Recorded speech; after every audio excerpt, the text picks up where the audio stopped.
Firman Tuhan yang saya ambil dari 1 Korintus 15 ayat 12 sampai 20, kebangkitan kita. Jadi, bila mana kami beritakan bahwa Kristus dibangkitkan dari antara orang mati, bagaimana mungkin ada di antara kamu yang mengatakan bahwa tidak ada kebangkitan orang mati? Kalau tidak ada kebangkitan orang mati, maka Kristus juga tidak dibangkitkan. Tetapi andai kata Kristus tidak dibangkitkan, maka sia-sialah pemberitaan kami dan sia-sialah juga kepercayaan kamu. Lebih daripada itu, kami ternyata berdusta terhadap Allah, karena tentang Dia kami katakan bahwa Ia telah membangkitkan Kristus, padahal Ia tidak membangkitkannya, kalau andai kata benar bahwa orang mati tidak dibangkitkan. Sebab jika benar orang mati tidak dibangkitkan, maka Kristus juga tidak dibangkitkan. Dan jika Kristus tidak dibangkitkan, maka sia-sialah kepercayaan kamu, dan kamu masih hidup dalam dosamu. Demikianlah binasa juga orang-orang yang mati dalam Kristus. Jikalau kita hanya dalam hidup ini saja menaruh pengharapan pada Kristus, maka kita adalah orang-orang yang paling malang dari segala manusia. Tetapi yang benar ialah bahwa Kristus telah dibangkitkan dari antara orang mati sebagai yang sulung dari orang-orang yang telah meninggal. Demikian firman Allah di sore hari ini yang mengajar kita akan arti penting Paskah dalam hidup kita sebagai umat, sebagai orang percaya. Apa pentingnya Paskah itu? Apa pentingnya kebangkitan Kristus dari antara orang mati bagi saudara dan saya? Saya melihat dalam firman Allah di sore hari ini, saya menemukan setidaknya ada 3 makna penting. Ada 3 arti penting Paskah itu dalam hidup kita. Tapi sebelumnya kita melihat latar belakang kenapa Paulus menulis panjang soal kebangkitan di 1 Korintus 15, karena ada ajaran sesat yang menyusup masuk dalam jemaat Korintus yang mengajarkan bahwa tidak ada kebangkitan dari antara orang mati. Karena ajaran sesat itulah sehingga Paulus memberikan pengajaran bahwa yang sebenarnya, yang betul adalah bahwa ada kebangkitan dari antara orang mati. Buktinya Kristus bangkit dari antara orang mati. Nah, apa maknanya kebangkitan Kristus itu bagi kita? Ayat 14, tetapi andai kata Kristus tidak dibangkitkan, maka sia-sialah pemberitaan kami. Andai kata. Artinya Paulus sedang berkata, kalau Kristus tidak dibangkitkan, seandainya Kristus tidak dibangkitkan, maka sia-sialah pemberitaan kami. Sia-sialah kami masuk keluar penjara hanya memberitakan firman. Sia-sialah segala jeripaya kami masuk desa keluar desa memberitakan firman, kalau seandainya Kristus tidak dibangkitkan. Tapi yang benar adalah bahwa Kristus dibangkitkan dari antara orang mati. Kalau begitu pelayanan kami tidak sia-sia.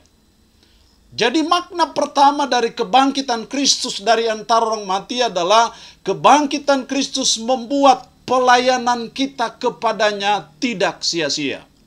Makanya menyimpulkan seluruh pasal 15 yang terdiri dari 58 ayat. Dalam ayat 58 Paulus berkata, karena itu saudara-saudaraku, berdirilah teguh, jangan goyah, dan giatlah selalu dalam pekerjaan Tuhan, karena kamu tahu, dalam persekutuan dengan Tuhan, jeripayamu tidak sia-sia.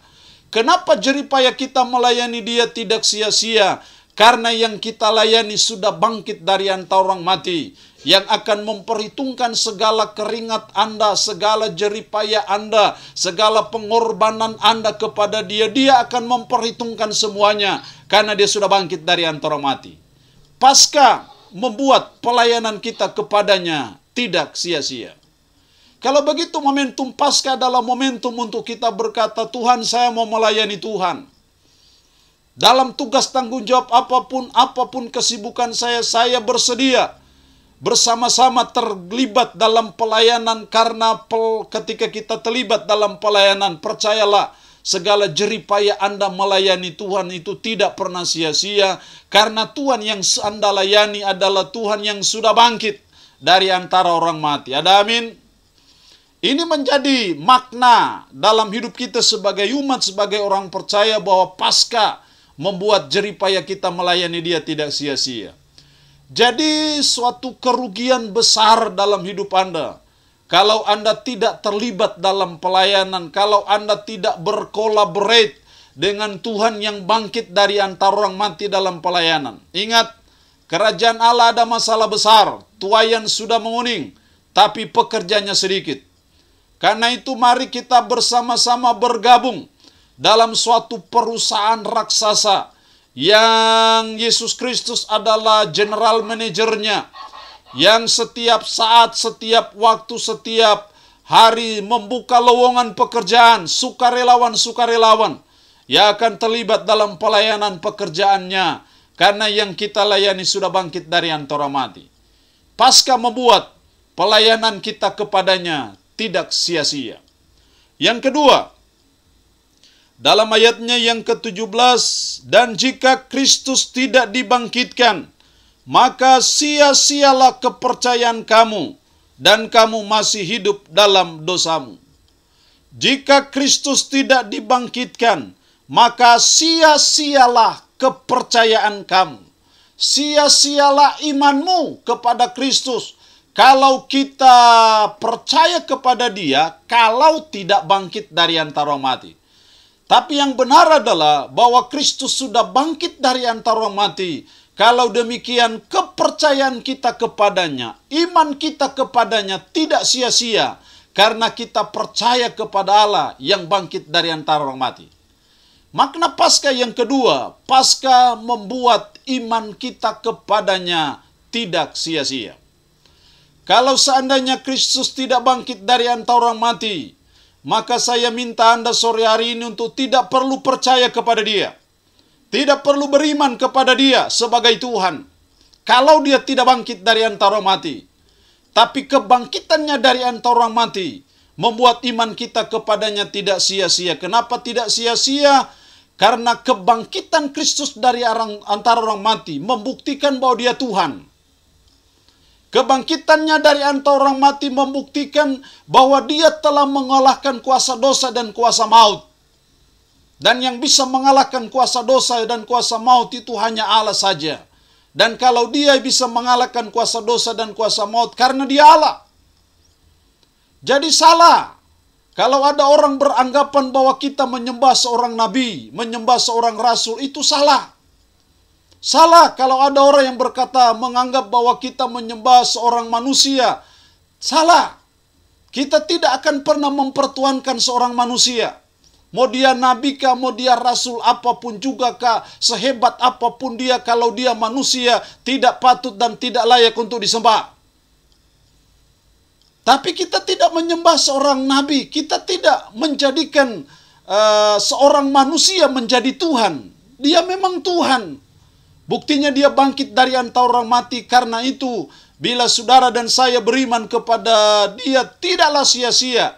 Karena kita beriman kepada Allah yang sudah bangkit dari antara orang mati. Jadi berbahagialah saudara dan saya bila kita beriman kepada Yesus Kristus, karena Dia sudah bangkit dari antara orang mati. Tapi celakalah saudara kalau saudara dan saya tidak beriman kepada Dia, karena Dia Allah lah yang menentukan segala hal dalam hidup saudara dan saya. Paskah membuat iman kita kepada Kristus itu tidak sia-sia. Karena itu momentum Paskah adalah momentum kita memperteguh iman kita. Momentum Paskah adalah momentum untuk kita mempertebal, memperkokoh iman kita kepada Yesus Kristus. Sehingga iman kita kepada Yesus Kristus tidak akan pernah goyah dan tergoyahkan oleh apapun dan oleh siapapun. Selagi hayat dikandung badan dan selagi badan dikandung hayat, kita tetap beriman kepada Yesus Kristus. Karena tidak salah bila saudara dan saya beriman kepada Dia, karena memang Dia Tuhan. Makanya Dia bisa bangkit dari antara orang mati. Paskah membuat iman kita kepada Kristus tidak sia-sia. Jadi mari kita mantapkan iman kita kepada Dia. Kalau Anda yang masih ragu-ragu tentang Dia, saya beritahu Anda sore hari ini, mari kita mantapkan iman kita kepada Yesus Kristus. Kalau Anda sedang bimbang, sedang goyang, oleh karena serangan-serangan dari orang lain yang meragukan akan keilahian Kristus, meragukan ketuhanan Kristus, maka sore hari ini saya berkata, Anda mantapkan iman Anda kepadanya. Karena tidak salah lagi bila Anda beriman kepada Dia, karena Dia sudah bangkit dari antara orang mati. Paskah membuat iman kita kepada Kristus tidak sia-sia. Itulah arti penting Paskah yang kedua. Yang ketiga, arti penting Paskah ayatnya yang ke-19. Jikalau kita hanya dalam hidup ini saja menaruh pengharapan pada Kristus, maka kita adalah orang-orang yang paling malang dari segala manusia. Ayat 19 ini seringkali dipakai oleh saksi Yehova untuk menyerang kekristenan. Saksi Yehova itu tidak percaya kalau Kristus itu Tuhan. Sekali lagi saya beritahu, saksi Yehova tidak percaya kalau Yesus itu Allah. Karena itu ayat 19 ini seringkali menjadi ayat ampuh untuk menyerang kekristenan. Perhatikan ayat 19 lagi. Jikalau kita hanya dalam hidup ini saja menaruh pengharapan pada Kristus, kita adalah orang-orang yang paling malang dari segala manusia. Yang dimaksud ayat 19 ini adalah, kalau Kristus tidak bangkit dari antara orang mati, maka saudara dan saya adalah orang-orang yang paling malang dari segala manusia kalau kita percaya kepada Dia. Makanya ayat 20 langsung memberikan penjelasan yang benar. Ayat 20. Tetapi yang benar ialah bahwa Kristus telah bangkit dari antara orang mati sebagai yang sulung dari orang-orang yang telah meninggal. Jadi yang benar adalah bahwa Kristus sudah bangkit dari antara orang mati. Kalau begitu pengharapan kita kepada Dia tidak sia-sia. Arti penting Paskah yang ketiga adalah Paskah membuat pengharapan kita kepada Kristus tidak sia-sia. Apakah pengharapan kita kepada Kristus? Bahwa pada waktunya dan pada saatnya Dia akan datang kembali. Bukan lagi sebagai bayi yang tidak berdaya, tapi Dia akan datang sebagai Raja di atas segala raja, Tuhan di atas segala Tuhan. Dia datang pada kali yang kedua sebagai hakim yang akan menghakimi seluruh umat manusia. Siapapun dia, apapun dia, termasuk saudara dan saya. Paskah membuat pengharapan kita kepada Kristus. Kalau pinjam perkataan Yohanes, jangan kecut dan jangan tawar hatimu, sebab aku pergi ke sana untuk menyediakan tempat bagimu. Dan setelah saya menyediakan tempat bagimu, aku akan kembali untuk menjemput kamu, supaya di mana aku berada, di situ pun kamu berada. Itu pengharapan kita. Pengharapan kita bahwa pada waktunya dan pada saatnya kita akan berpindah dari dunia yang penuh dengan sandiwara ke dunia yang tidak ada sandiwara. Pengharapan kita berkata bahwa pada waktunya dan pada saatnya kita akan berpindah dari dunia yang penuh dengan virus corona ke suatu dunia yang tidak ada virus corona. Pengharapan kita berkata bahwa pada waktunya dan pada saatnya kita akan berpindah dari dunia yang penuh dengan linangan air mata, dunia yang penuh dengan onak dan duri, dunia yang penuh dengan penderitaan, dunia yang penuh dengan kekecewaan, ke suatu dunia yang penuh dengan kebahagiaan, yaitu Yerusalem baru. Sorga, itulah pengharapan saudara dan saya, dan kita bersyukur Allah yang memberi pengharapan itu sudah bangkit dari antara orang mati, sehingga segala pengharapan kita tidak pernah sia-sia di mata Tuhan. Kalau boleh Kristus datang pada kali yang kedua sebentar malam, atau besok, dan celakalah Anda bila Anda tidak percaya kepada Dia. Tapi saudara dan saya adalah orang yang paling beruntung di dunia ini, bila saudara dan saya berpengharapan akan kedatangannya yang kedua. Karena Dia yang memberi janji pengharapan itu sudah bangkit dari antara orang mati. Pasti Dia akan merealisasikan apa pengharapan yang Dia sudah sampaikan kepada saudara dan saya. Inilah arti penting Paskah. Jadi momentum Paskah itu momentum untuk kita melihat jauh ke depan. Bahwa ada suatu kehidupan, ada suatu tatanan kehidupan yang lebih baik yang Tuhan siapkan bagi saudara dan saya. Bahwa ada suatu sorga, ada Yerusalem baru, ada suatu kehidupan yang penuh dengan kemuliaan dan kemuliaan, sedang menunggu dan sedang menanti saudara dan saya di sana. Karena itu mari kita berpengharapan akan kehidupan di sana. Karena pengharapan itu memberi kita semangat, gairah dalam menjalani hidup. Pengharapan itu memberi kita semangat untuk kita bertahan sekalipun kita tidak tahan lagi.